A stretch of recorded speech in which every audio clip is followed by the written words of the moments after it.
హల్లెలూయా స్తోత్రం. పరిశుద్ధాత్మ దేవునికి మహిమ కలుగునుగాక. దేవుని కృపను బట్టి ఇక్కడ కీర్తనకారుడు 103వ కీర్తన 13వ వచనం అన్నాడు, తండ్రి తన కుమారుల ఎడల జాలిపడినట్లు యెహోవా తనయందు భయభక్తులు గల వారి ఎడల జాలిపడును. నిజంగా ప్రతి తండ్రికి బిడ్డ మీద ప్రేమ, ఆప్యాయత, అనురాగం ఉంటుంది.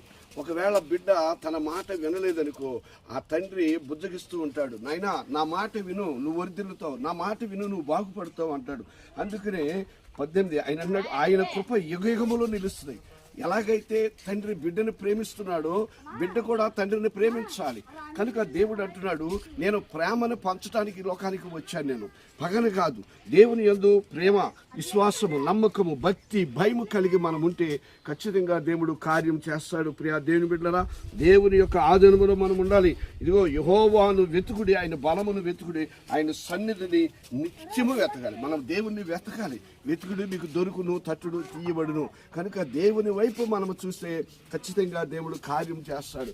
ఆయన పరిశుద్ధుడు, ఆయన గొప్ప దేవుడు, నిత్య నివాసైన దేవుడు, నిరంతరము ఏకరీతిగా ఉన్నాడు. నీ ప్రార్థన వింటాడు. నీవు చేసిన విజ్ఞాపన దేవుడు అంగీకరించి ప్రతిఫలము దేవుడిచ్చునుగాక. ఆయన కృప యుగయుగములు నిలుచునుగాక. ఆయన కృపలో మనం ఎదగాలి. ఆయన కృపను బట్టి మనము జీవించాలి. ఆయన నామానికి మహిమ, ఘనత, ప్రభావములు కలుగునుగాక.